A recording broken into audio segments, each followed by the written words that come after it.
KCR KTR arrest అయి జైలుకు వెళ్తే సీట్లో కూర్చునేందుకు కవిత జాగృతి పేరుతో కొత్త డ్రామాకు తెరలేపిందన్నారు కాంగ్రెస్ ఎమ్మెల్యే అడ్లూరి లక్ష్మణ్. కేసీఆర్ కేటీఆర్ బీఆర్ఎస్ కు కవిత నిద్ర లేకుండా చేస్తుందని సెటైర్లు వేశారు. సోనియా గాంధీ కుటుంబాన్ని విమర్శించే స్థాయి కవితకు లేదన్నారు.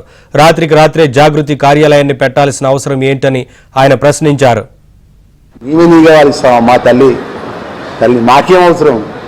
ఈగ వాల్చిన దోమ వాల్చిన ఉత్తరాలు రాసిన నువ్వే తల్లి నువ్వే ఈగలు వాల్చి దోమలు వాల్పించి తండ్రి నిద్ర పోనికుంటా అన్న నిద్ర పోనీయకుండా నీ పార్టీ నిద్ర పోనీయకుండా మై డియర్ డాడీ నీ చుట్టూ దయ్యాలు ఉన్నాయి నువ్వే కదా.